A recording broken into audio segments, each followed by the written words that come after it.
for today, of course, we have my dear friend, Nil Basdurak. She's studying ethnomusicology at the doctorate level at University of Toronto. First session that we had this year, January 7th, I think you were there, and maybe some other people. We talked a little bit about sounds and listening from a different point of view. Maybe Neil was going to touch on that. We talked about deep listening and listening to sounds and not necessarily music. And this is a very interesting follow-up with more content than what I brought, and I'm sure that you will enjoy it. Yeah, I don't know if there's anything else to say. No, I think it's enough. Okay, thank you. Let's all right. Welcome Neil. Okay. Thank you so much. Hello, everybody. Thank you for inviting me, first of all. It's also a good opportunity for me to talk about some of the research that I have done so far, and also a good opportunity to think about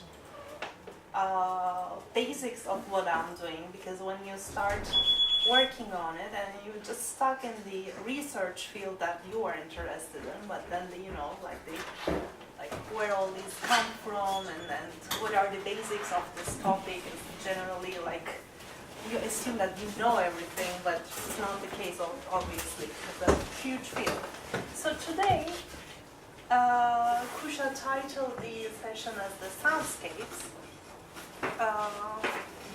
which is a term coined by Canadian composer Murray Schafer in 1970s. So we're going to talk about soundscapes, but I would name this session as the sounds, maybe. So because we are going to talk about sounds, we're gonna maybe discuss. I would appreciate if you guys just join me, like in a kind of discussion, more interactive way. I would like to get your ideas as well, because at the end of the day, we're going to talk about sounds, you know.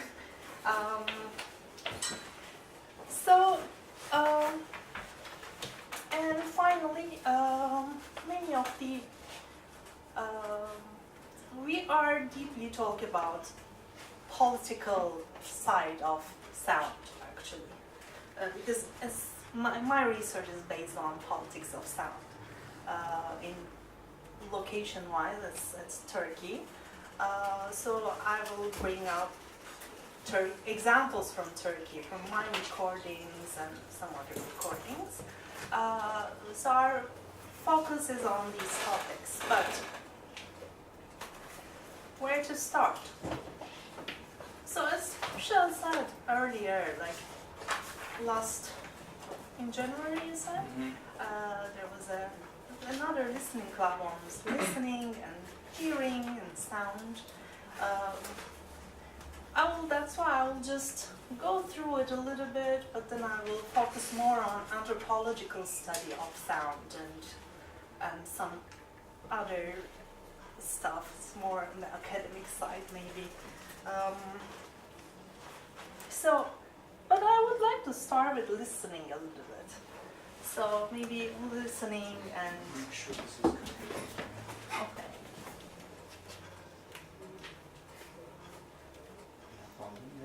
We will try.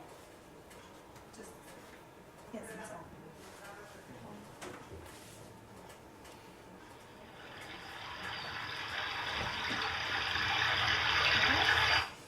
So, maybe you can just try to guess what the sound is. These are not very tricky sounds, but think in a way that what do you feel when you hear the sound? What do you remember when you hear that sound?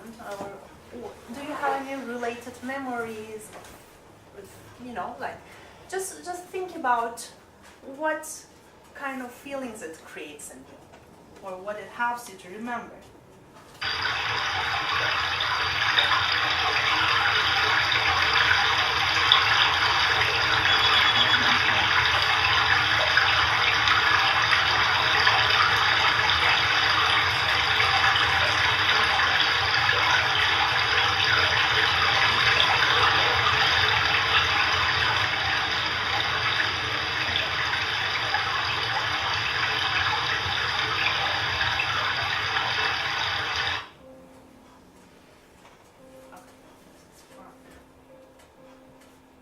listen 3 and then we talk.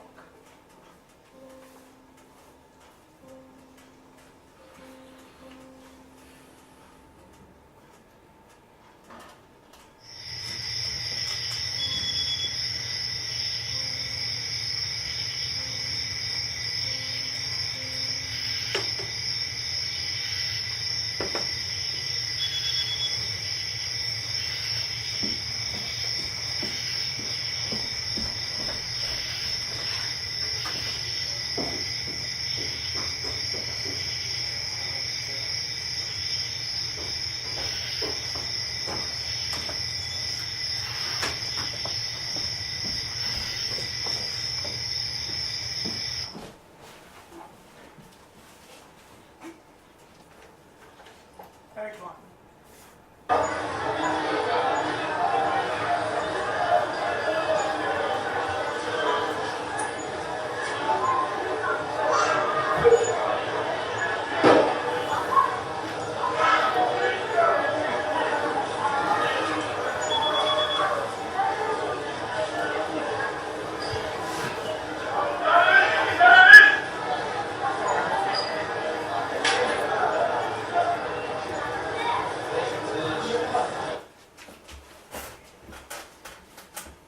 Yeah. Out of these 3, how do you feel about hearing these sounds? What were the sounds like? How did you differentiate these sounds? Do you have any memories about these sounds? Do you have feelings about them? What? Yeah. First one, I remember when I was a teenager going to the mountain of Tehran and going to the Alps and hear the river. Okay, in Yeah, Iran. in Iran, Okay. I remember the Yeah.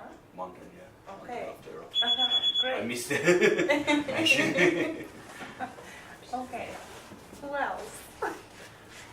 Yeah. The very first one you can find it in YouTube. I've never been there, but so I watched some documentary about it. It was a billionaire, American billionaire, who didn't want to pay tax, and he built a museum. His name was Paul Getty in California, in I believe somewhere there.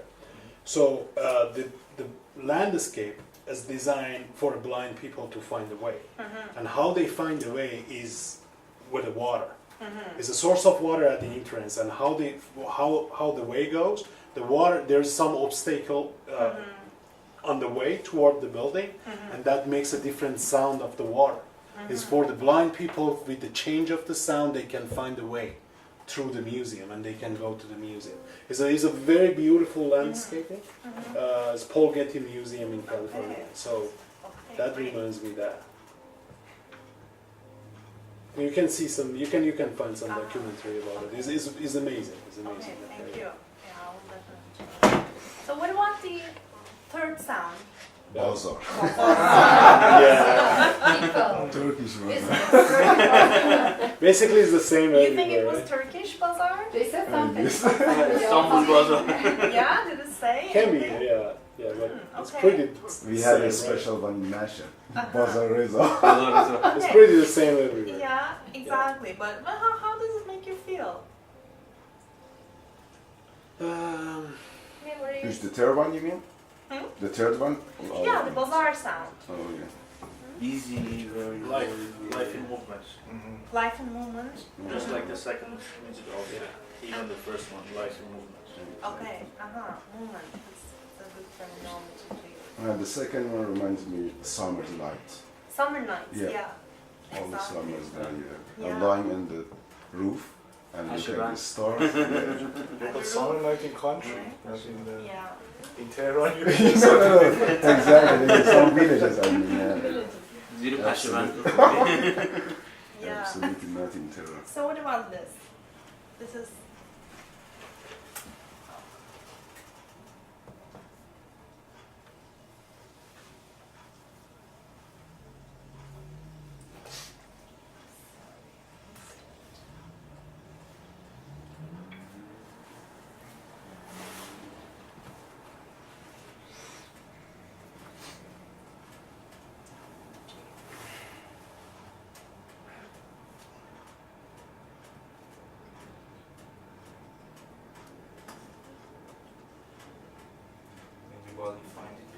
anymore. Oh, you I found found it. it.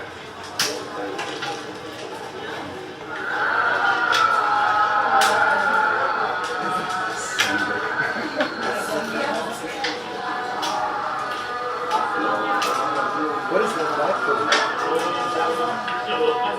I know, but someone like throwing it. Oh, I got it. For your book. It's back on, yeah. Yeah, it's like the sound. Azan and so on, right? And my book. Okay, so what about, like, what places are you associating these sounds with? Is still bazaar to me. All Is it still bazaar to Like me? in all these sounds that you heard, is it geographically? Old city. Where in is it East. for you? Is it here, No. Toronto, somewhere else, No. back home? It Okay. can be Damascus in a good time. So in a old city in East. Middle East. We got Middle East. backgammon. No, as long as backgammon, Mhm. we don't have backgammon in Tehran or something. But Yeah. some. Yeah. Okay. So, سلام بفرمایید حالت خوبه؟ خوب هستید بفرمایید I'll also say,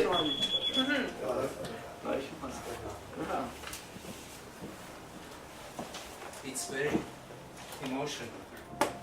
It is. It is. is it? It is. Why is it emotional? It's nostalgia. It's nostalgic. Nostalgia. Yeah. Or I don't know. I feel peace Peace. because of my memory. So I've been in Damascus twice. Right. I used to love that city. First for initiating my immigration application, and the second one for interview. The second one I had one day after my interview, and I went to the bazaar. It was the store. It was totally empty. Two men were there. One of them were playing oud, and the other one singing. So, and same as this, somewhere they are playing backgammon, they were drinking tea, all this, all these guys in the bazaar. So I couldn't resist. I just get in and say, can I get in? So they couldn't speak English, but they said tafazza. So I stayed with them for I don't know how long. So one of them playing beautiful performance, and the other one singing Arabic. I couldn't understand, but that feeling that I'm saying, that reminds me that kind of feeling. I think for me it's the sound of azan is very Scary. personal. That Very one is personal. I've actually, I would think that it's been years I haven't heard azan, I've been in Toronto for 20 years. And It's I more went- nostalgic now. I went back to Turkey and I just really loved it, interestingly. I'm not religious or anything, I just really touches. Very interesting. that sounds like scary. Okay, so what about this sound?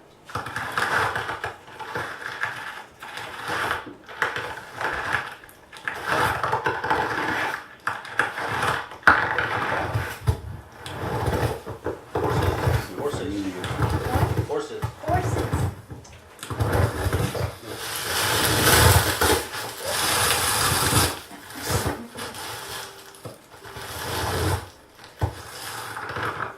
Smashing the snow.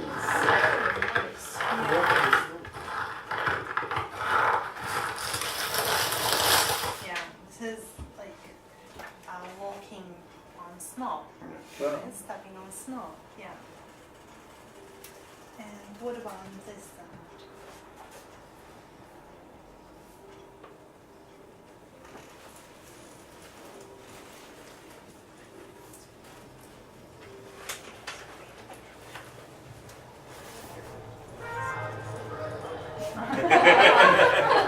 It's always late. It's always late. It's always late. This was That's my exactly feeling. what I It's was always saying. late. So how do you feel about this?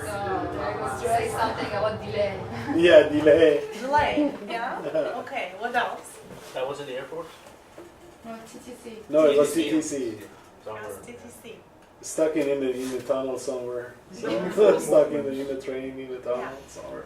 Since we started talking about TTC now, TTC sounds, I have very personal experience with TTC in my first year in Toronto, after coming like from Turkey from Istanbul to Toronto.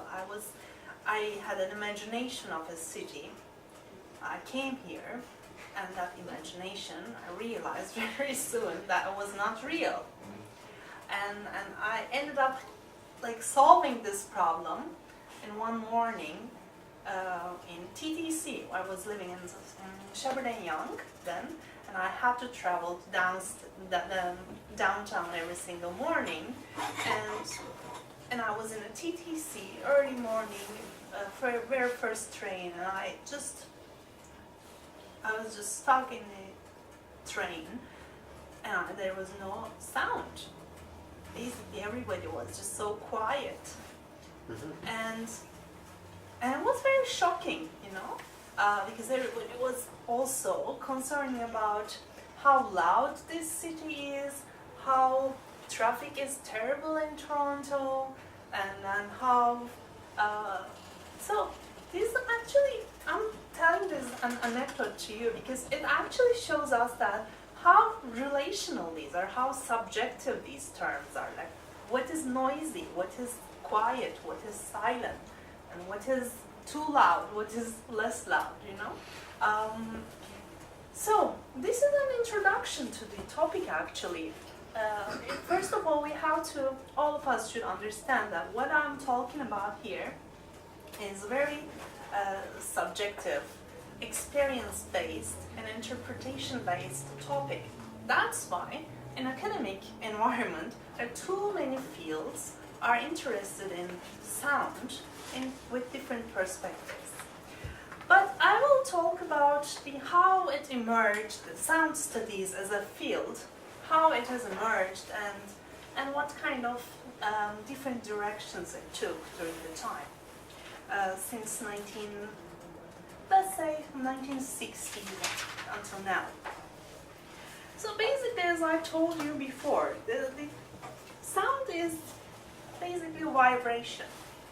We can consider sound as an object. We can consider sound as an event because it has temporality. It's happening in time and in space, right? So it can be considered as an event. It can be considered as an object because it actually has the physicality, it has the materiality. So, with this in mind, we hear sound and we listen to sound. There's a difference in here. Like, hearing is happening through ear, right? It's a physical thing. The vibrations vibrations come to our ear and then turns into energy and is transferred to our brain. So actually interpretation is happening within our brain. That's why actually listening is not happening in our ear, but it's happening through our ear within our brain. So it's a lot of interpretation is happening. That's why listening is very subjective, very personal, very experience-based phenomena. With this in mind also, Murray Schafer,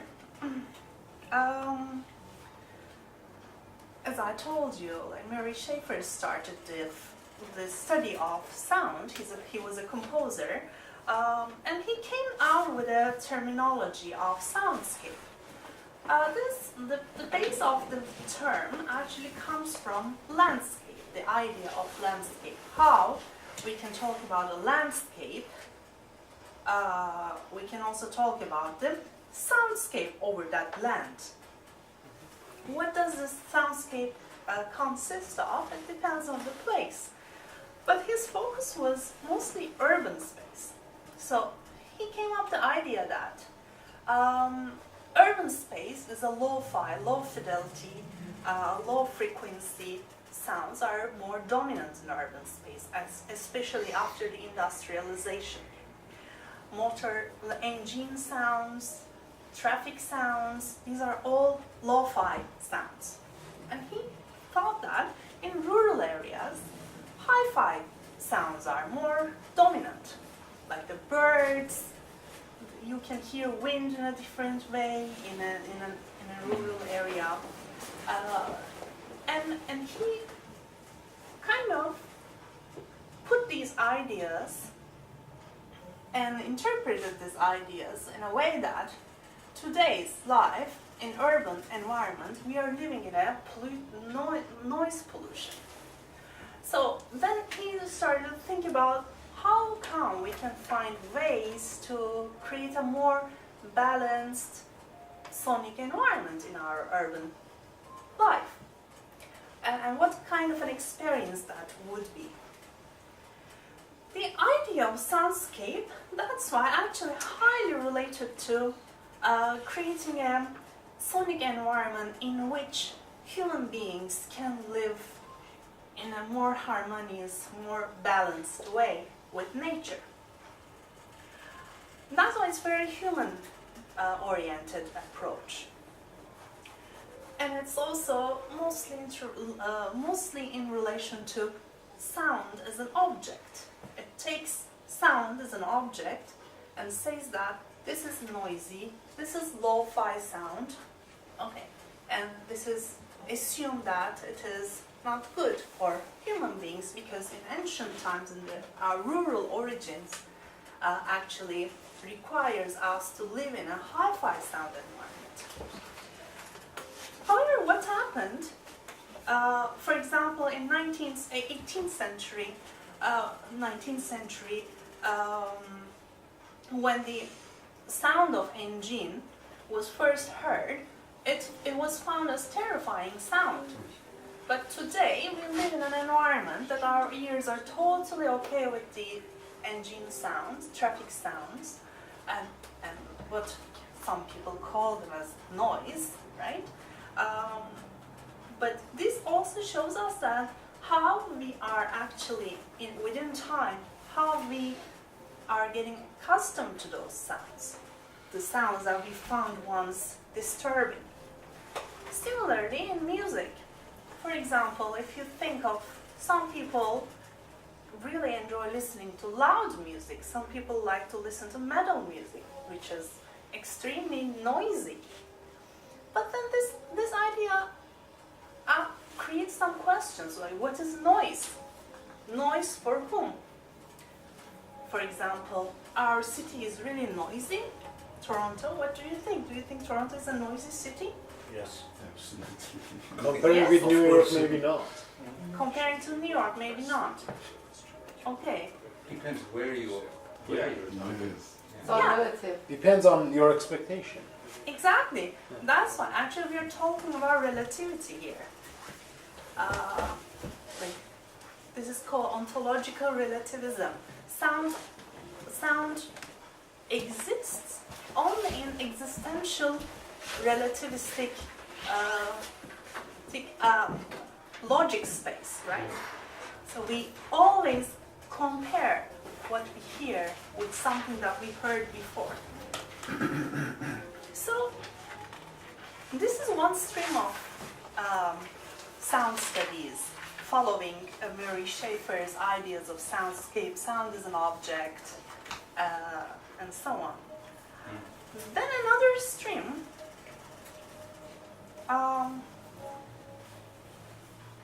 which is not convinced totally with the Schafer's ideas, started to work on sound, started to understand social phenomena through sound. Because the world that we live in actually is a social place. Humans, let's say actors within the social space, are in continuous networking process, and these actors, some of them are human, some of them are non-human, some of them are quiet, some of them are noisy, right? But there's a network of actors in the world. Sound makers. So, no, they're actors. Some of them are sounding, some of them not sounding. But at the end of the day, we are all in a relationship with this table. Right now, I'm in a relationship with this table, right? So I'm putting my paper on it. Similarly, I'm in a relationship with all of you because I'm talking to you. So, so social scientists got interested in these questions, like how come we create these relationships and how come sound can be a way of understanding these relationships. That's why this got into more anthropological study of sound. And another scholar, an anthropologist, Stephen Feld, coined the term of anthropology of sound. Anthropology of sound basically interested in the context of sound. Instead of labeling a sound as noisy, for example, the anthropological research mostly focused on why it is perceived as noisy or what makes it noisy. These kind of questions. Then it opened up other questions, of course. So, the importance of language, poetics, and voice become a very important topic. For example, voice. What is voice? What voice is as human voice? But there is also metaphorical understandings of voice. For example, having a voice. When you say having a voice, like it brings up the issues of power, for example, right? Having a voice means I have power, or being a voice for someone else, right? Representing someone. So these metaphorical issues became important. Then they started to study species beyond the humans, and they studied acoustic environments. And technology became an important part of this literature. But then Stephen Feld in 1990s found this approach too human-centric and too much separated from sounds itself, and more of a propagation than the perception of sound. Then he ended up describing his method as acoustemology. So today most of the studies has been done in anthropology and ethnomusicology of sound is based on acoustemological method. Acoustemology is a conjunction of two terms, acoustics and epistemology. Epistemology means knowing, knowledge. So acoustics is related to sound. So basically, knowing through sound. So what can we know through sound? Or what can we feel and as a result of this feeling, what can we know about this phenomena of feeling, right? And since this term was coined by Stephen Feld in 1992, by the time, he has researched Bosavi rainforest in Papua New Guinea, and he studied how Bosavi people are creating meaningful relationships with the rainforests, especially working on bird sounds. He showed that how this relationship between human being and non-human presences is actually relational, and how culture is a big part of it, how culture shapes that relationship. That's why cultural studies started to get into the topic of sound as a way of knowing the cultures. So I don't want to talk too much, but I want to just list some things for you. Like, for example, the main issues in sound studies today are the politics of race and nation. For example, Houston Baker, as a social scientist, says a nation's emergence is always predicated on the construction of a field of meaningful sounds. So today, in the following parts, we will talk more about this topic. That's why I just wanted to quote him here. But politics of race, politics of nation, sexuality in relation to sound, gender identity, identity formation processes, affect, feelings, emotions, secular, religious, private, public sphere.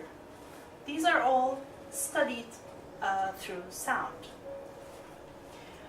So what I am doing is I'm trying to understand the political transformation of Turkey's last, let's say, 20 years through sound.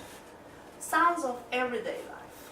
What sounds are changed? What sounds are allowed to be heard? What sounds are not allowed to be heard? Why this is the process? And how can we interpret it? How can we understand further cultural transformations, further socio-political transformations through this sound?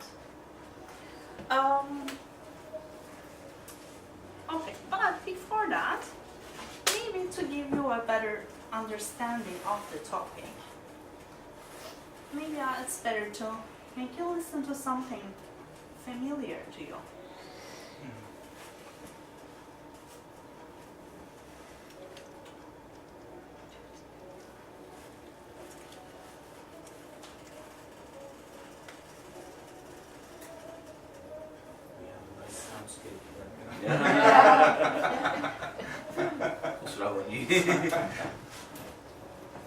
Okay.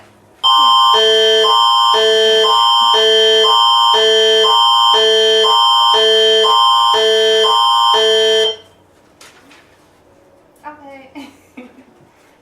Sorry. I made you jump. Why did you jump? I started easily. Okay. Alright, so what do you feel about this sound? What is this sound, first of all? Danger. Alarm. Alarm. Amber alert. What kind of Amber alert. Yeah, amber alert. Amber alert. It's actually an Amber Alert, yeah. So recently we all experienced this sound. And it's created a lot of controversial discussions, right? Like, some people didn't enjoy it very much. And some people got upset with those people who didn't like to hear this sound. Why do you think what was the issue there? Like, and what did you get out of all these discussions? So a piece of information doesn't remind you the present time. So that sound is just a piece of information, right? It's processing in your brain, and your brain doesn't give you the good or pleasant time accordingly, because that always reminds you something bad, danger, or or something like that. So. Okay. Yeah. Some people, for example, were upset that Amber Alert was given unnecessarily.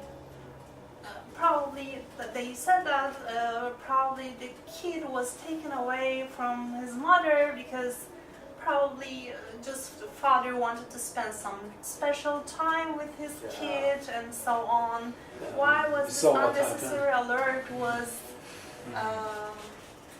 given We saw what And I think in the also, middle of the night, in the middle of people's comfort time, sleep time? So what other questions these conversations raise?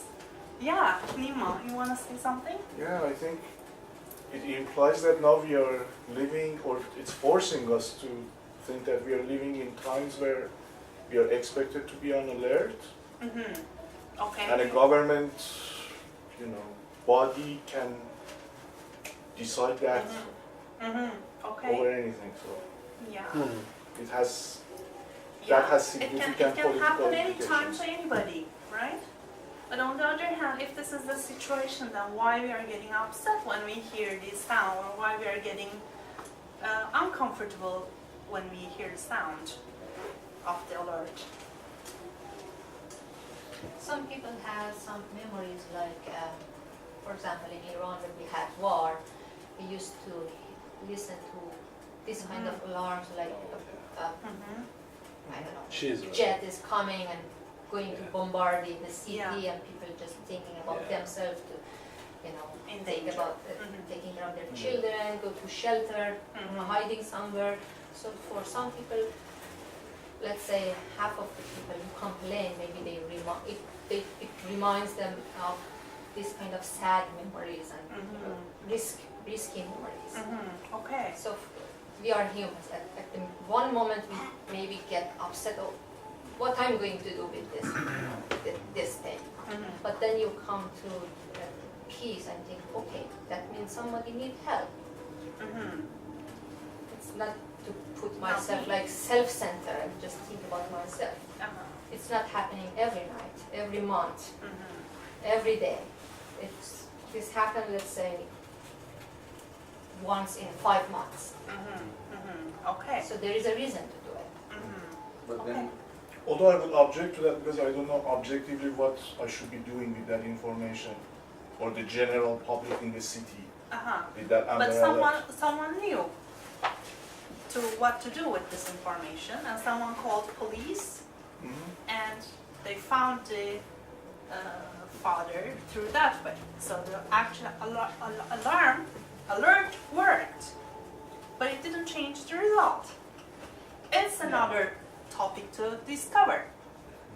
Yeah, did we even, somewhat infringe on the father's private space a little over anxiously? That's Another thing I think also Nima mentioned is that we could discuss, I'm not saying that it's my point of view, but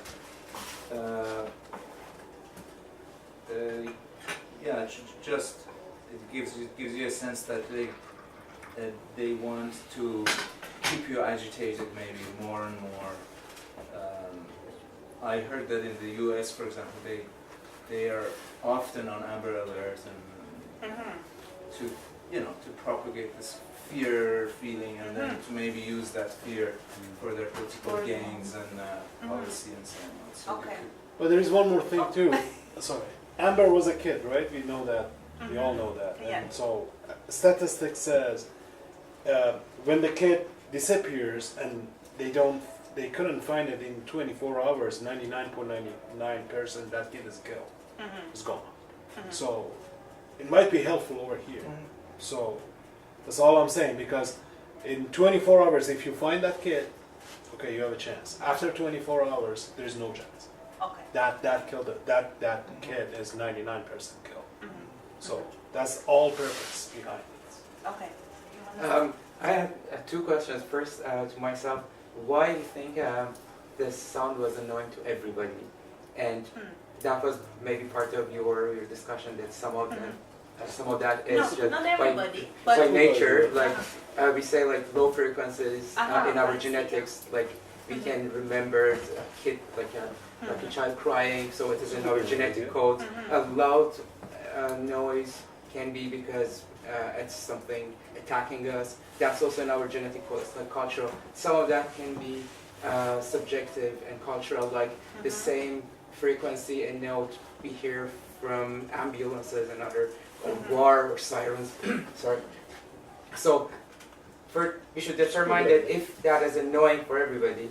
And the other thing is people like to be informed but don't like to be, all of them, annoyed while something serious happening. Like I like to wake up in the morning some people really put terrible alarm to wake up. I prefer to play music to wake up. So still I like to wake up, and it's not a nice thing, but Exactly. I can choose not to hear an annoying sound to wake up. So that is maybe part of, if we all agree first of all that we can 99% we are sure that this sound is annoying. So people are annoyed by getting informed by annoying sound. It's like, it can be just a nice melody, like TTC melody, that says there is a incident on the track, and usually that incident is someone jumped on track. It's like there's a suicide every 2 weeks on TTC in Toronto. It's serious. Yeah. And or someone has heart attack or something. That's why they stopped that tunnel. So, but still they don't annoy people telling that someone just jumped on the track. It's like an incident on the track. If someone has emergency, they can. But it's very nice, and we can still associate if that is always an alarm. We can even hate that melody because it always reminds us. Something else. And I think artists sometimes do this, like A Clockwork Orange by Kubrick. Terrible scenes, some funny things happening, while violence is happening, and Beethoven is always playing in the background.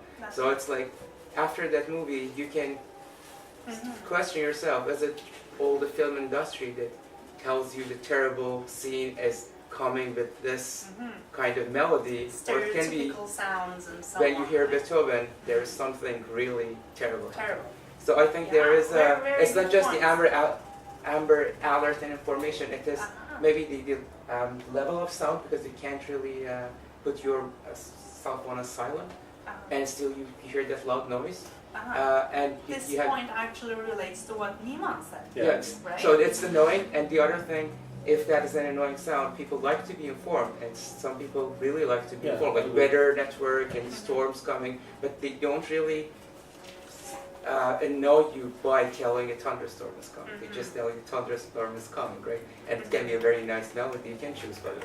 Okay, so what is the what do you think about the at the end of the day, a kid is killed, right?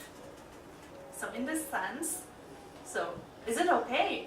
I'm just asking. I'm not on any side. I'm just throwing questions to be able to discuss how sound relates to this social thing like this that we pass through. My ideas, I'm keeping them inside, and I'm throwing a question. So, in that case, can we put the situation of like a thunderstorm or like all day yesterday they said that there will be a terrible storm. Haven't happened yet, I guess. But is this the same situation? A kid is in danger, and a thunderstorm is coming. And also, do we have an Amber Alert in the Middle East? And why don't we have it there? It's a And consistent why do we Amber have Alert it here? It's a consistent Amber Alert. So You don't need Amber Alert. It's ongoing Amber Alert. So the children, All day long. North American children are more important than, more precious than Middle Eastern kids, for example. These are all questions that we can ask out of one sound, one sonic experience. Is it still relative? Of course, because So- the whole sound issue is relative. Yeah. Because the No, but nature it's of life relative. No, in parentheses, I was working in Barrie, right? Uh-huh. And that day the weather was crazy, it was bananas. So I left around 5 p.m. I couldn't see anything along 400. So all I could see was the truck in front of me, in maybe 2 meters, and this is exactly what I see. Only what I see, it was a truck in front of me. And it was thunderstorm and everything, and rain, and it's a great fog and crazy. So, and my cell phone started giving me alert. So there is the big thunderstorm coming to our city from Barrie. I said, buddy, I'm at the middle of that. So do something for me. So you're alerting everybody else, but I was at the middle of the thunderstorm. So it's a different feeling. It's relative. It's very relative what you're asking. Were you going to say something? Yeah, Yeah. I was gonna say that I think the collection of everyone's discussion as well as all the online discussions that happen is that I think mainly a lot of people have a problem with enforcement, that you have to be informed with the terror for most of us, because especially a kid is involved. So again, I'm not taking anybody's side. Definitely it's important. Definitely everyone should be informed, but maybe in a different level. Personally, I would have preferred to receive a message rather than a sound, because sound, I'm already sensitive to sound. Especially in the middle of the night, it could be just everyone's asking, what can I do? Why should I be woken up with such a terror sound while I cannot even do anything? I'm not even living like anywhere close to that area. Which it was helpful because somebody was informed and they could help in any way, although the results were not good. But I think if the form was a little different, if it was presented like, oh, that's just a message, it would have been still the same effect, I think. Yeah. If somebody's already sleeping, I don't think waking up with that very Terrible loud noise. message would not help them. They cannot go and run find the child in any way. But if there's everyone's awake, if they receive a message on the cell phone, they will be knowing about it. If they can help in any way, they would be able to. So I think everyone had an issue with the enforcement, like you were forced to hear and feel that terror. I think maybe there just a little bit of adjustment to that.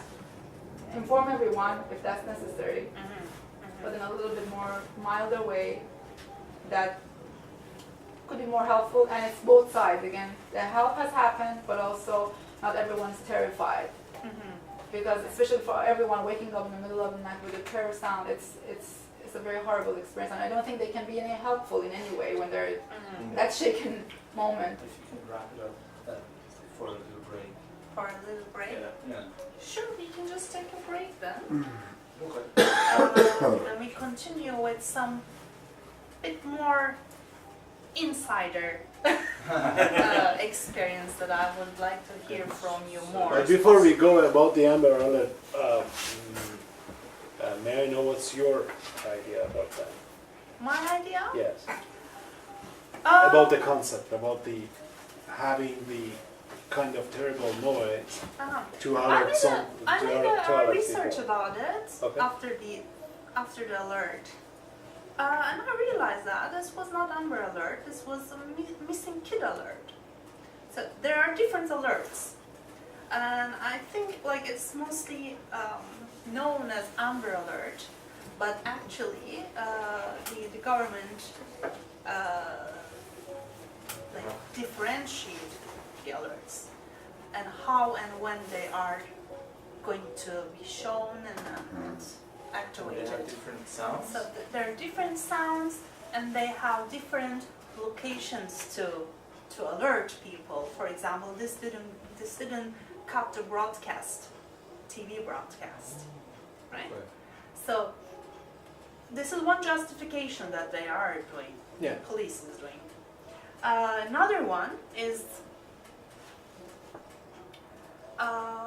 It seems they are working based on location. So they didn't give the alert to whole Toronto or whole GTA, but a certain location in the downtown area as far as I understand. So this is another justification. For me, what I didn't like is that I didn't like that people are speaking that, okay, the kid just died and I'm talking about my sleep was I was in the middle of my sleep and so on, right? It's obvious that people are just speaking without knowing what happened at the end. That's why there's also prejudice against women there, okay? In this scenario, many of the men, as far as I can say this, many of the men thought that woman is just making a big issue out of father taking his kid away. But at the end of the day, woman was right. It was the It proof is the not. same thing as when women say that I'm harassed by that man, and when the legal system doesn't believe in that woman. So this issue is more on that point for me. At the end of the day, alert didn't work. So kid is dead right now, right? So alert didn't work, even though it helped police to find the father. Yeah. So at that point, alert is kind of secondary, but I think for me it creates, it raises more, let's say, social questions about the whole experience. You're researching on the kind of daily basis noise in a city, right? If I'm not mistaken. Do you think this is the noise we need in our society, or we don't? Based on your research. Nimo, you turned the break into an interview. Yes. No, I just want to know what is his, what is her. We can continue this impression. That's right. I just want to know what she's thinking about it. Okay. Tea time. خوبی؟ احوال شما؟ قربان شما؟ خوب هستی؟ گوشا؟ خوب هستی؟ گفته بودم برای 2 ماه ببخشید تعریفش کرده بودم İyiyim, siz nasılsınız? Hiç görmemiştim ama sizin bizi bir sadece bir... Bizim için sempatiye mi çalışıyorsunuz?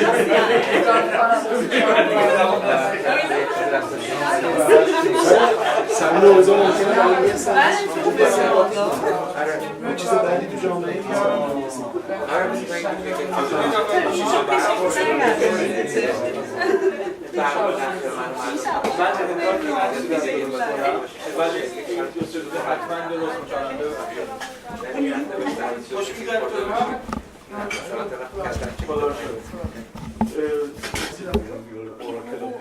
Never heard of sound of gun even talking about Right. this. It's a They're thing. different, definitely.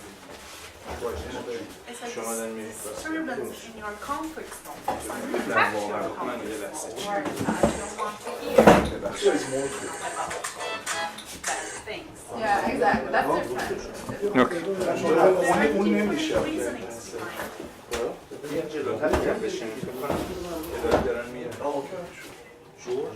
Okay, so let's begin This is again. Second half of tonight's lecture. Just to add to that discussion, Uh-huh. just another experience that I had with this alarm. Uh-huh. All the construction vehicles, they should follow standard. I don't know if this is international. This beep sound that they're Yeah. gonna reverse it, right? I used to live in Dubai, and back then, in 2005, construction was constant, 3 shifts, 24 hours, 7 days a week. Okay. So whenever I was in the street or sleeping, that beep sound, and not just one vehicle, all around like 360 degrees, I could detect, and my ears are so sensitive to high frequency. And I could detect that. I couldn't sleep. And I could associate that over and over With that experience. with that experience. So I was super sensitive to that beats. And then Yeah. I think your point was just so amazing. Like, why do we need to be alerted by this sound but not another sound? So what I kept thinking was, this sound probably can kill people and force them suicide. Uh-huh. More than people who really get killed on construction site by not seeing that vehicle, right? Yeah. They are on construction site and they're construction workers, terrain, and they see what's happening there, right? Yeah. Nothing is going to happen, at least not everywhere. You can turn it on and off. Yeah. The same thing with fire alarms. Maybe more people get killed because of heart attacks and waking up in the middle of the night and forcing Jumping to from the window. Yeah. But Not fire that one. alarm in Toronto, because we all experience at least a few times a year and after midnight Yeah. and high-rise buildings, right?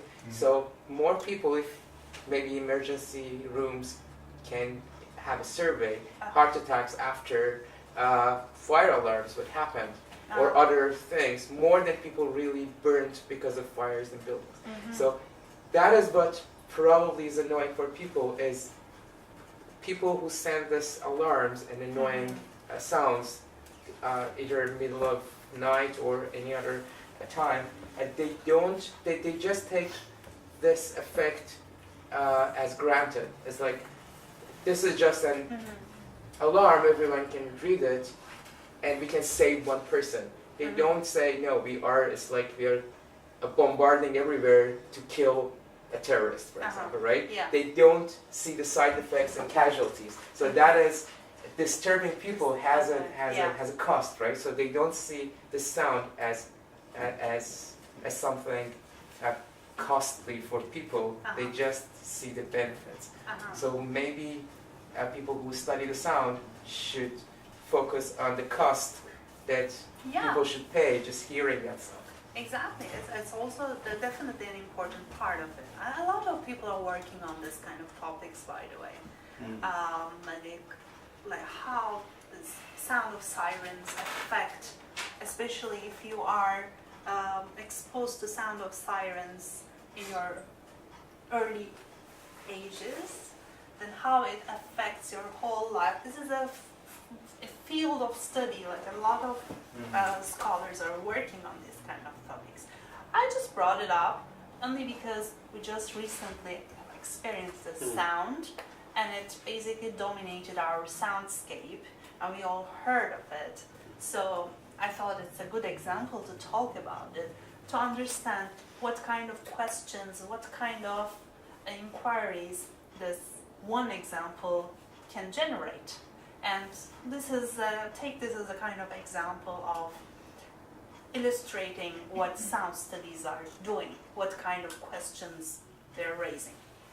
So otherwise, I'm totally, and I totally understand what you mean. And I think you're right. It should be even further researched. One more thing I just wanted to add. Sure. I think the reason that they used that level of, scary sound that they used was that we're already desensitized because we're exposed to a lot of warning and alarming sound, at least based on my experience in Toronto, where it was a big contrast comparing to back home. I mean, we rarely hear the fire truck passing. So first time when I came to Canada, I was like, oh my God, like this city is burning all the time. Right? Like somebody's pointing their finger. And that one, the fire trucks, we hear the alarm again in the buildings all the time. All these warning sounds, we're used to them. So we're desensitized in many ways. So I think they had to raise the bar a lot higher to show the level of importance of what's happening. I think that's one reason that they justify that one. That's because I want to use it to so many, warning sounds these days, here at least. Yeah. Okay, should we move on? Let's go. All right, so is a soundscape familiar to you? Not familiar to me. So, sorry? Revelation? Sorry? Revelation time? Let's see one time.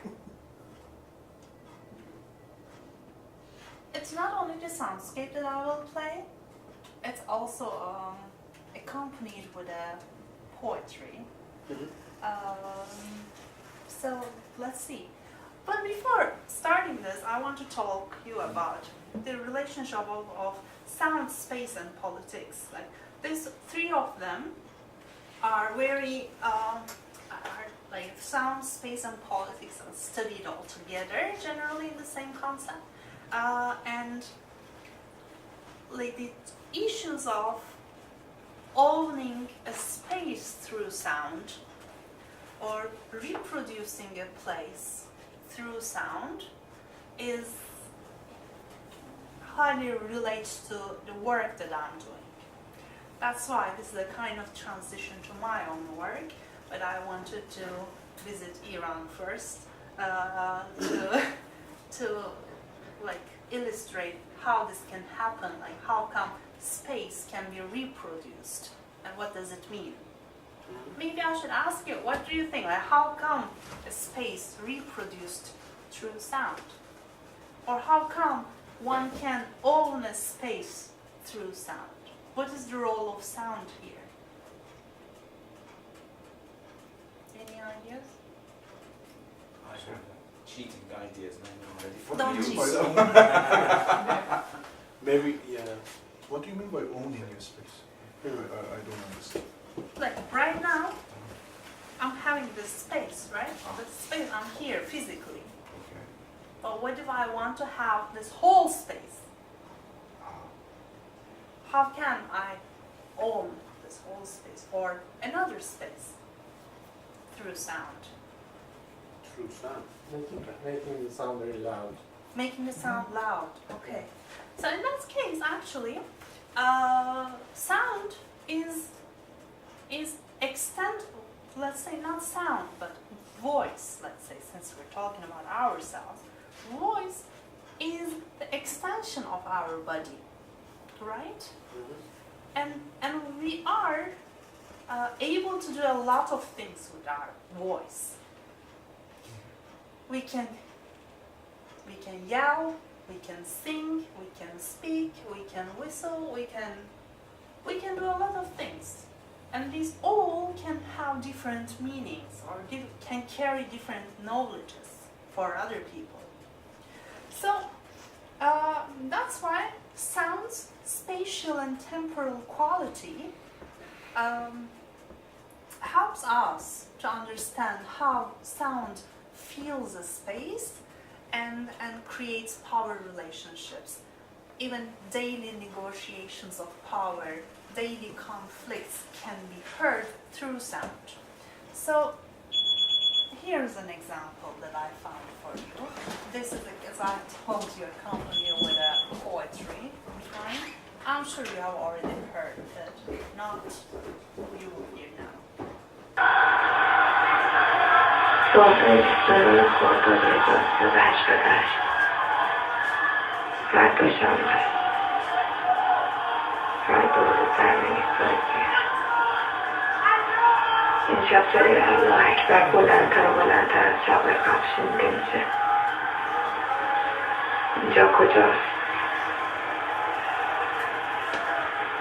اینجا کجاست که همه چی روش بسته شده؟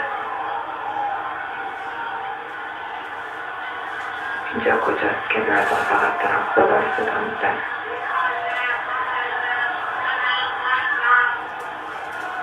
اینجا کجاست که هر شب صدای الله اکبرش بلندتر و بلندتر میشه؟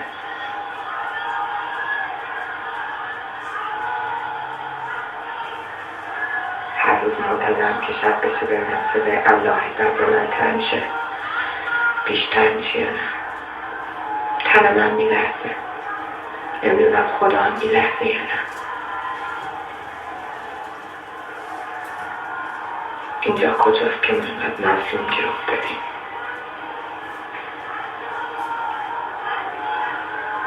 اینجا کجاست که کسی ما رو یاری نمیکنه؟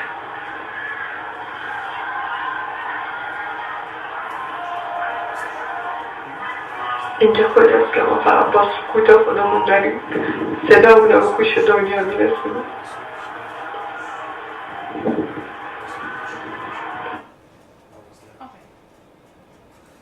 You already know about this. It's from a movie, right? Is that from a movie? First part? I don't think it's from a movie. I think this is a real person who recorded these. Yeah, it's a documentary. There are 3 of them. Yeah. What is your question?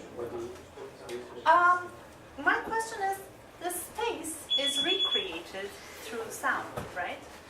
So, I'm just showing this as an example of that, but what kind of power dynamics is happening within that space through sound? In my opinion, the text defines everything here.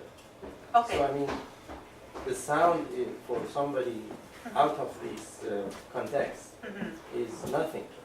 So because we know Persian, we talk Farsi, we understand the text, so we can translate it for you. It's not the sound; it's the translation of the text. What about the background sound? Background sound is What just sound noise. do you? It's people who are yelling Allahu Akbar, okay? But the person who is talking, and in the middle of the, she defines everything. So even, I mean, she gives the meaning to that background sound. That's what I want to say. Okay. I mean, the sound itself is just a sound. It's just something that you're familiar to. It could be. Just Allahu Akbar sound you know, is just a sound. Yeah, it's just a sound. Could be sinazani in the Muharram. Could be a rally for. What Eid context this Allahu Akbar sound the is here? text, the text defines everything. The text says that we are suffering. So, so you can apply the sufferingness to the sound Okay. So through that text. yeah. Okay. Nima. I'm wondering how much actually the song defines the poem or at least frames the poem, because if it was without the sound, how could you tell if it's the sound of a just a single woman complaining, and I mean justified complaints, mind you, very individualistic. This at least what it does, it blows that out of that proportion. You cannot mix that song with any other song like Sinezani or whatsoever. I was there.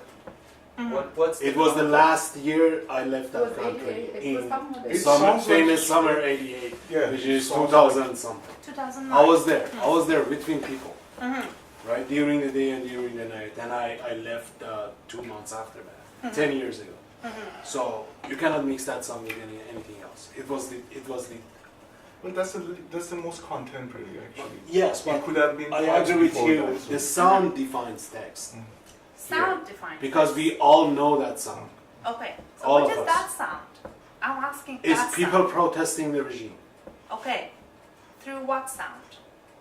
What is the sound? Yeah.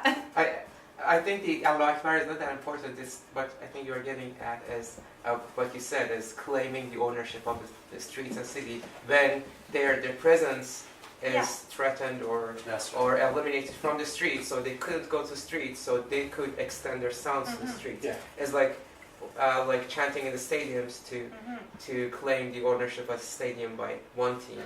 They own the whole city. Yeah, okay. You're right. Yeah. You got the answer. Very interesting. Yeah. They're also reversing a certain order. They're contradicting the claims of a regime also. Exactly. This was the answer that I was trying to get. That the specificity So of the actually, Allah Akbar is that. ironic, right? Yes. The ironic that created through sound. Yeah. The text is actually put on top of it.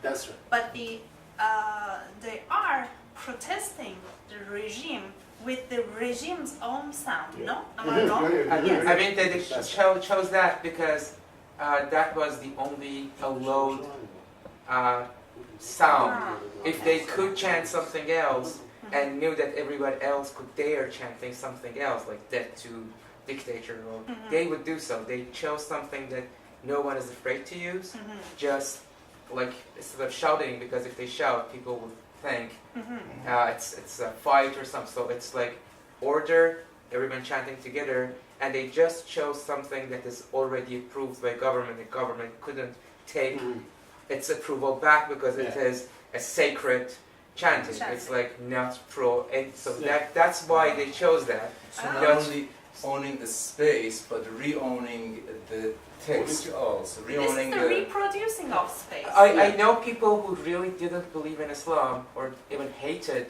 saying Allah Akbar meant, and I wouldn't do so, but I know some people who didn't like to really say that, went and said that. So they couldn't really be trying to claiming the ownership of that words back as we are the revolution. But it means something else, doesn't it? Allah Akbar here doesn't mean that. For some God people, it means we are fed up. It means we God want is, our but not for vote. no one was happy with that choice. But they knew that because this is the approved, and no one can knock their door and say why your son is chanting and daughter is chanting that. They would say my son is just calling the God. No one can accuse you and arrest you because of saying Allah Akbar in Islamic Republic. They knew that is the bottom line, not because they wanted that words to be owned by them. So it was just a noise they created, but if you go and shout and you're like on the roof, people can come and arrest. You are disturbing neighbors or why you're shouting there. if you go and shout Allah Akbar, no one They're can arrest you. arresting people, Reza. So. But it's still, You're pushing your the cost of arresting somebody because of saying Allah Akbar You're pushing your expectations. among other Islamic nations, and reports that someone was arrested because of Reza, chanting they Allah killed, Akbar. they It's so killed more costly. than 100 people but that day. But I was there. But it's less costly to Okay. arrest someone chanting death to dictator. Okay, or- there's an it's- opinion from here.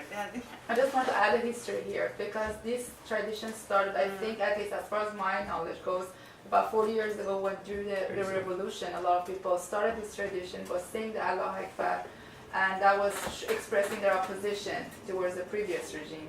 Now this has become the symbol of opposition. The words doesn't mean anything. It just means I'm opposing you. It's a reappropriation. Yeah. You know, so, right? Yeah. Reappropriation. Yeah, that's It's a direct challenge. Yeah. Okay. So let's go back to Turkey. Sure. My only Islamic example is not from Iran, just to assure that. Mashallah.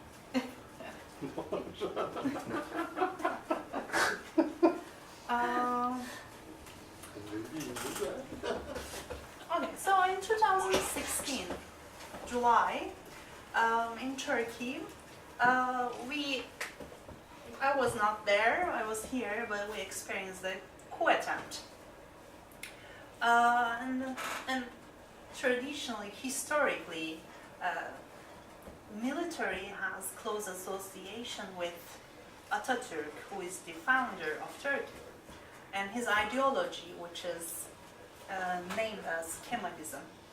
So basically, the military is the protector of the nation in Turkey, based on Atatürk's ideals, which is secular system, modern country, westernized country, and so on.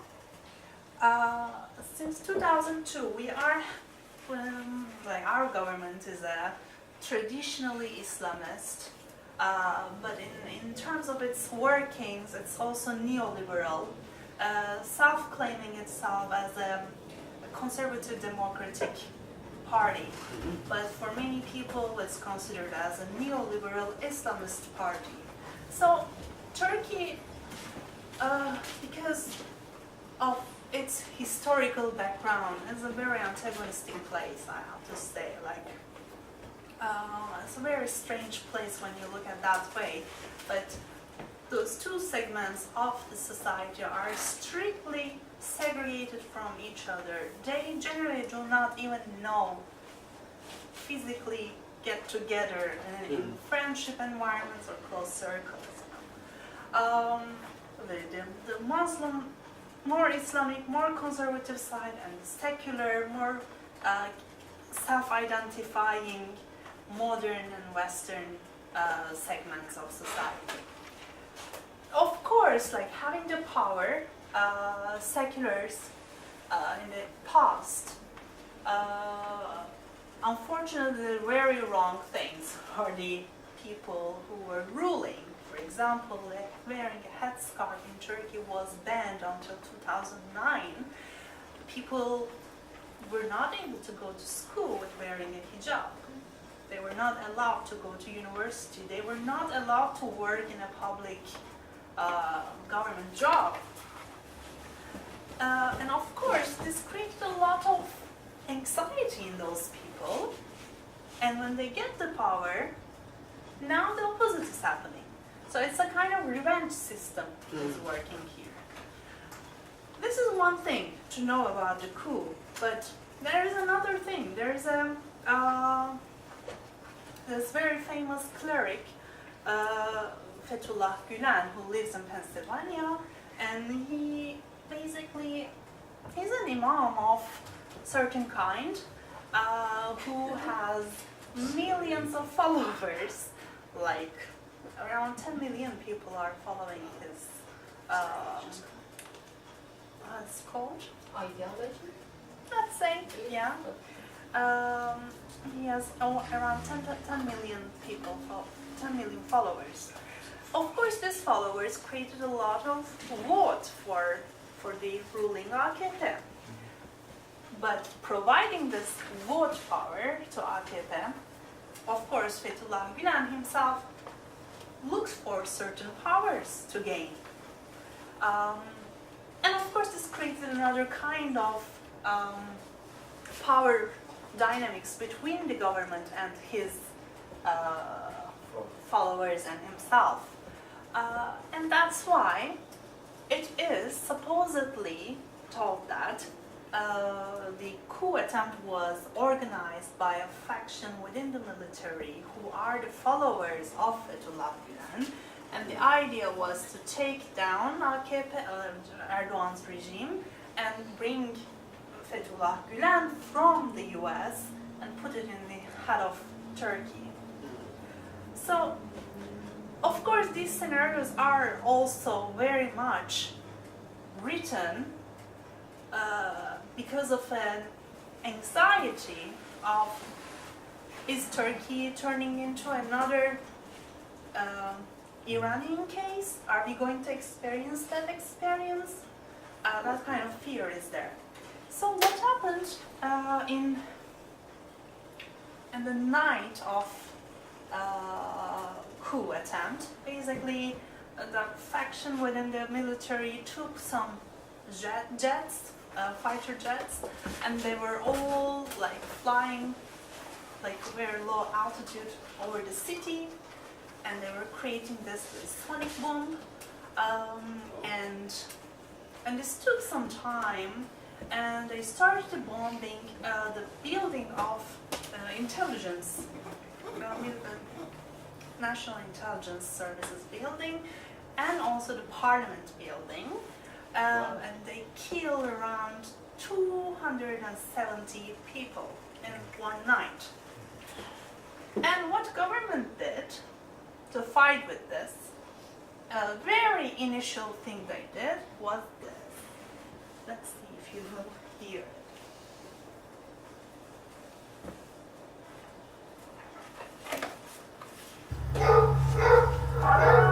This recording is from my father. He recorded this for me from our balcony, and I have to tell you, I got a lot of voice messages from my friends who were in Turkey by the time. They recorded the soundscape of Turkey to explain to me how terrible the situation was. Maybe you cannot hear this horrible soundscape, but it's just going to give an idea to you what kind of soundscape in other parts of the city, how it can be heard.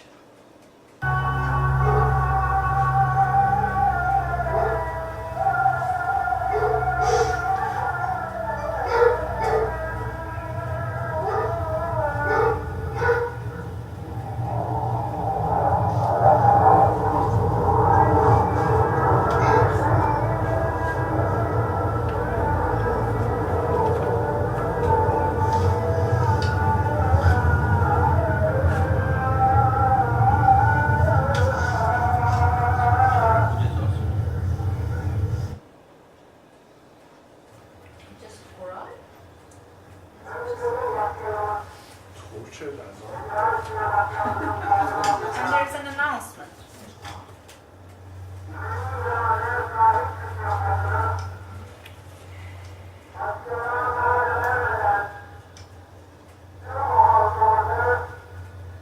Okay. Was the announcement from the regime or from the government or from the other side? What do you think? I don't know. It's the army. Is it Yeah, it was army? from the army? Yeah. You think it's from the army? No, but the other side was the army too.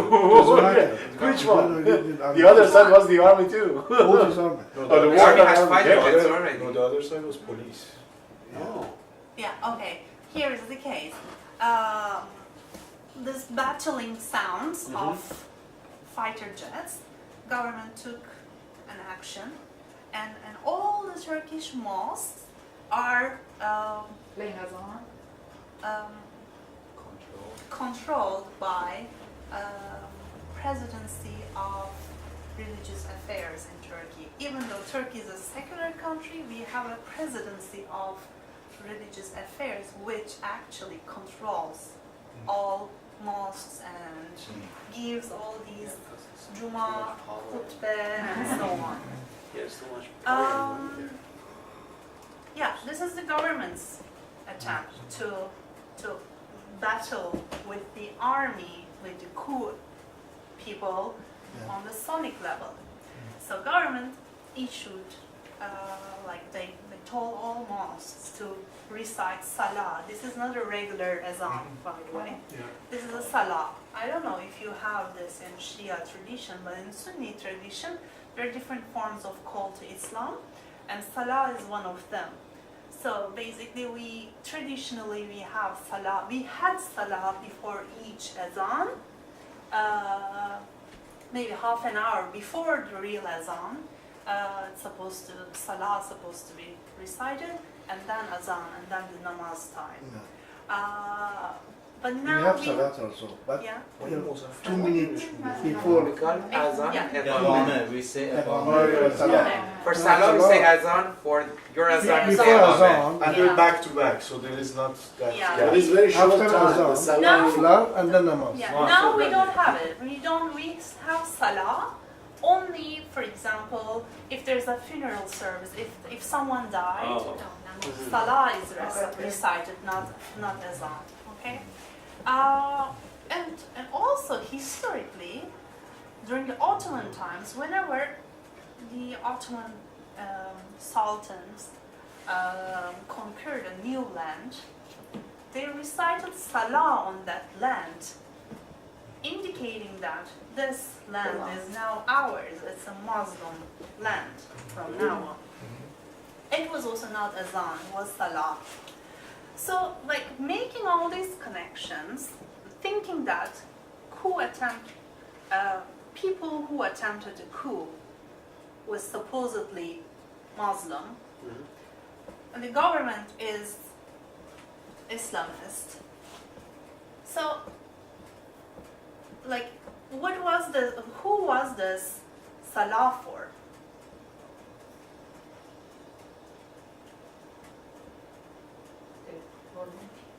Normal people, right? Normal people. Yeah.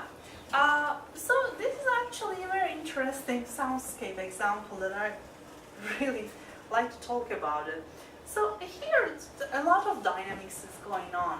First of all, through salah, government is communicating with its people. So it's a kind of mobilizing effect. Like, I wouldn't go out for hearing salah, asking me to come out. By the way, the announcement at the end is asking people to come out and go to the squares and airports and fight against the coup attempters.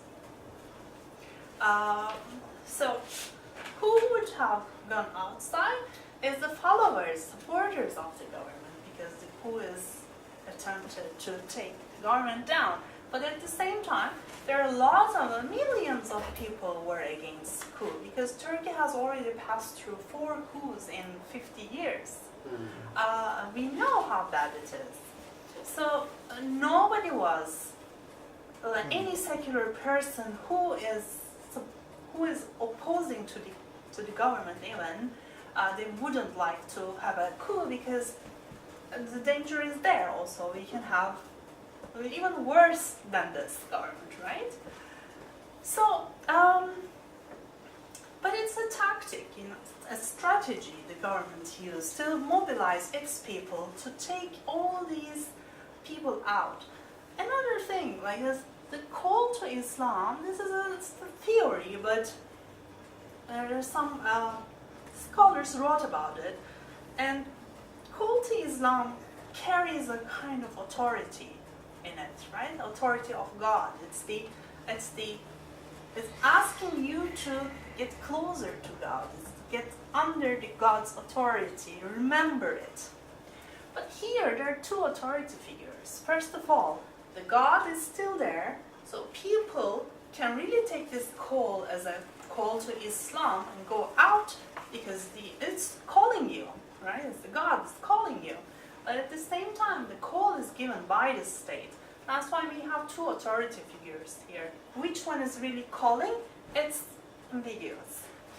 Third one is through creating this soundscape, government assured that there will be some ritual effect behind this soundscape from the ordinary people. Of course, this happened. What happened?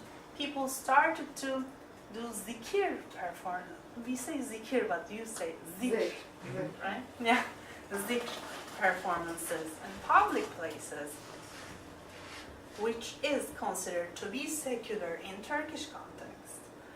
You cannot just go out and do whatever you like, right? Like there's things, there are regulations on that. And people started to do collective prayers on streets. People started to chant Allahu Akbar. That's why I actually played that Iranian example of Allahu Akbar, and to show you with this example how just one phrase can make two different meanings in different places. So the location, the space, the temporality, and the historical conditions, social conditions are all changing. And this is the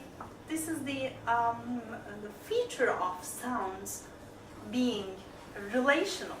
It's different for everybody. It's very subjective.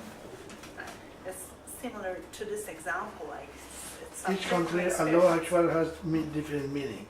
For example, the buildings of Allah Akbar is so big. The meaning is different. Exactly.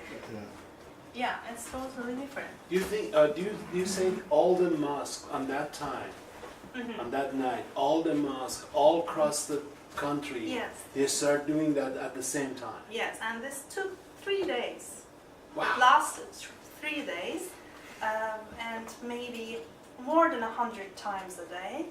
They recited Salah, and made announcements happened on the first day, because after the first day they defeated the coup on the morning, with a lot of people dying. Like 3,000 people were seriously injured and almost 300 people were died. Like the Bosphorus Bridge was all like in blood, and he's even told that people who were battling against the government, the coup attempters, they cut a soldier's head and so on. All this kind of tragedy was happening there.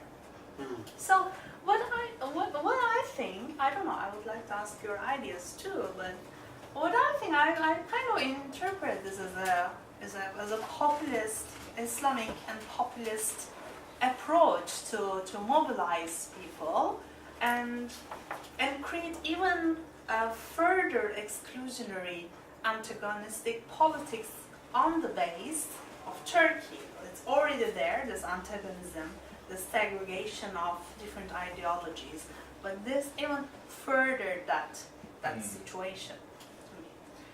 So I think it's a good example of like how sound can create space and recreate it, and the place is actually very relative in a way. If we think that place and space is created by sound, then the same landscape can have different soundscapes, and those different soundscapes actually creates different conditions.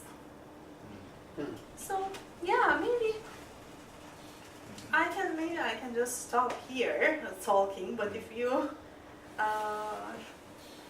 have questions or I guess I just to reflect back on the sound that you played. And the first time that of course you played it for me that same night, I was very, very moved in. Of course, the sounds of the fighter jets still very emotional for probably all of us. And what, I guess in a way ingenious, but what a strange example of fighting with sound. They're purposely flying the airplanes down to make terror, to make this big noise. We are here, the military, we own this place, you're gone, blah, blah, blah. And then from No. the other side, they're playing this salah, which surely it has lots of emotional and identifying issues for a lot of Muslims. They remember people dying probably, or they remember so many other things, and tragedy, so on. And it's just even not going beyond the further theorizations and the further looking into the matter from the fact that you do. I think that just this visceral kind of fight, but on a sonic level, is just really. Before that, I hadn't even imagined something was possible like that. So it's really, for me, really fascinating. And also, of course, all this rhetorical side of this whole issue is very interesting, because also, if you think that traditionally we have salah for a funeral service, it's kind of feels that knowing that people going out was going to die, that salah is pre-broadcasted for them, kind of feeling it creates. It's like sending kids in Iran to go become shaheed, knowing. Exactly.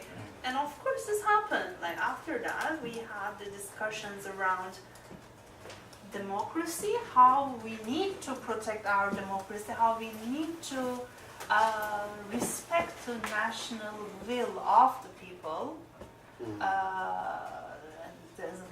The government as a selected government, elected government, we have to respect the people's will, right? This is the rhetoric that they're using, but at the same time they're using that martyrdom rhetoric. And they made all these people who died on the streets martyrs. But it was actually not maybe it was actually not the duty of those people to be martyred.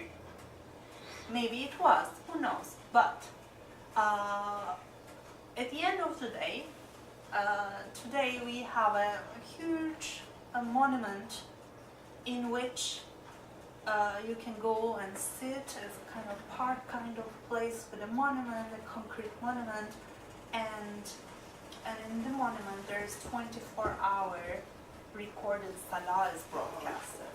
So this is how sound can be memorialized and how can be used very strategically to create certain kind of identity, to social, as a tool of social engineering, even.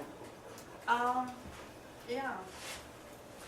For me, the irony was that your secular government was using a religious thing to invite, right? And so irony within it, because the state is secular, the constitution is secular constitution. But they were using a religious But the weapon. government is an Islamist government. Yeah, it's not secular. That's why it has to be secular in a way, but ideologically they are They're coming using a from religion, a whenever they want, they use the religion in their own power, but whenever they don't use exactly, yeah. One interesting thing for me is in Iran or Turkey that the religious text is Arabic, and like even a salah or azan, that you know the educated people know the translation, but usually we don't even think about translation when we hear about that. We just, it brings us all this the prayers time, maybe funerals, a mix of happiness and sadness and historical and political, all these events. And one not wording in text, we don't think about the translation, about this intonations, and even the song. If someone sings it in rap music, it's not an azan anymore. Yeah. It's still exactly. There's a way that's of the same reciting wording, it. Yeah. Right? So it is the music and intonations and the sound that means something, not even the words. And that's also interesting for us, and also other religions maybe when they use this gibberish words or another language, it looks like magic. Not if they use the text. Like we prefer Hafiz to Ferdowsi or Saadi because Hafiz like is more ambiguous, and we don't understand some of the meanings of the words. That's why like normal people like to read Hafez, because they don't understand half of it. So they can associate that just with sounds and intonations and music and syllabus and all these things. Whereas if they just read Shamlu and they know that, or Seperi, what's going on, it's no longer something that you can read hundred times in funerals and politics. So they choose a word that doesn't mean anything for them, except the sound itself. That's also very so interesting. they prefer sound to text because they can apply it to imagination, not the meaning. Yeah, exactly. So maybe that's religious sounds. We can call it religious sounds, not religious text, right? Like azan doesn't mean anything on paper. It means when it is created as a sound for people who don't understand the text. Just they can because it also comes with the culture around it. That's why probably. Can I ask you a question? Sure. Does sound itself has a meaning? What sound do you think? Does sound in abstract sound? What is the abstract sound? Any sound. I mean, this sound or the violin sound. Does it have any meaning? Or is the it meaning has a meaning. When you do this, I know that. Is it a meaning that we gave it to the sound, or it does have a meaning itself? Is there any meaning that we don't give to anything? No, I mean like the alarm that you were talking about. Does it have itself a meaning? In my opinion, it's just an innocent sound. It could be used in a rock music. Or it could be, or a police station, they can define it as alarm. So it is us that gives the sound meaning. That's why it's important to study sound, because it actually shows us what kind of meanings we put on sound, right? Now my question, I'm backing to my question. Does sound itself, by itself, abstract, absolute meaning? Does it have a meaning or not? There is no such thing. There is no such a thing. No. So, even in poet, we have, like, when you say, labayar, it could be labayar, or it could be something else. So, it is us that gives the meaning to the words. Yeah, because it's the construction of language. Language is a semiotic process. Semiotic process means meaning making. So, we say this, we call this as pencil or pen, right? We call this pen. Otherwise, we could have called this glass. Then it was going to be glass. But now it's pen and it's pen. But in my language, it's kalam. In your language, it's medat. In someone else's language, it's something else. These are the meanings that we put on it, and this is how we create the semiotic process. There is the signifier, and the sign, and the signified. This is the process, how it works. It's meaning making. The sound is the same. If you take any sound as an object, then to make meaning out of that sound, we need a symbol. We need us with a brain to process it and call it as something, sound of something, so that it becomes meaningful. And where does that meaning comes from? I mean, it comes from language. And the culture. And so when I listened to that track that you broadcast, for me it was just azan or something religious and some noise like something like that. But for you, it does have a meaning. Which sound? Which one? The last one that you were talking about, the politician. Because I know the context. Yes. And that context is what gives sound meaning. Itself does not have any meaning. It is the meaning that we give it to the sound. Exactly like music. Beethoven has written some symphonies. But I understand your point. But I'm asking you another question then. Is there anything that we make meaning out of without giving meaning to it? Is there anything like that? Do you have anything in mind? Life or experience. We are giving whole time to life to make meaning out of it. Otherwise, we would just sit here and do nothing. But we are not doing that. It's the experience that we put meaning on it. That's why it becomes meaningful. There's nothing called abstract sound, I think. I cannot imagine an abstract sound, can you? Is there any sound that you found An abstract? alien came to the... We don't know it yet. It's an unknown sound. It's not an abstract sound. So, I mean... So I think it's like that famous Japanese koan. What's the sound of a... One hand clapping. One hand clapping, or what's the sound of a tree falling in a forest where there's nobody there to hear? As soon as it's heard, it already, the process of meaning making is happening. If it's not heard, then is it really a sound? Yeah, meaning making is a linguistic thing. That's why whatever we make out of anything, whatever it is, we do it through signification.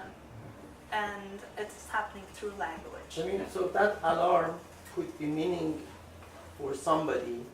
Something else. Yeah, exactly. Something. Yeah, that's why at the very beginning I said sound is a relational thing.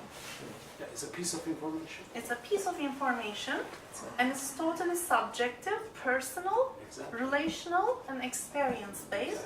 And it can be interpreted in different ways in different contexts. That's why the context is important in this kind of study. Yeah.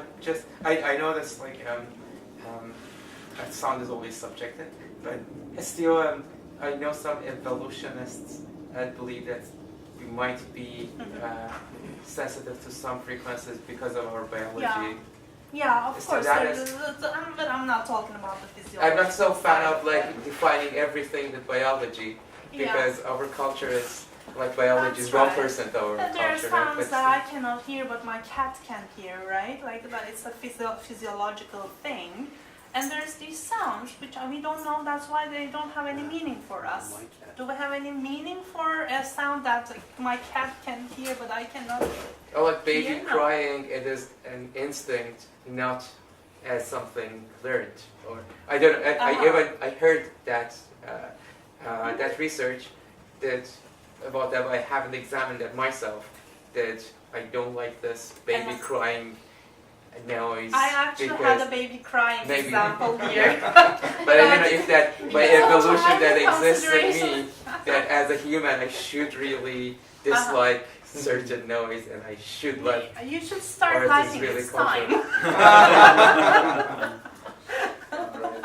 If there's any more questions, Nima has a question, and then maybe I just had an observation that there was an interesting contrast between the last two Allahu Akbars you played, or Salat, or the second one, the absence of any human voice was very eerie. So it was almost shouting, their absence. So yeah, that because that's true. Because as I said, it's from my parents' place, and they live outside the city. So it's a very good recording showing that the absence of human sound. It's a very good observation. It was somewhat synthesized then. Okay. How was that sound in the city? Was different? You could hear the people shouting. People went out, and all these Allahu Akbars, all these prayers were happened on streets and so on. All Pro-government or con-government? Pro-government. Pro-government. Islamic sound things happened. Okay. All right. If there's no more questions, we're going to call it a night. Thank you. Thank you very much. Thank you. Thank you very much.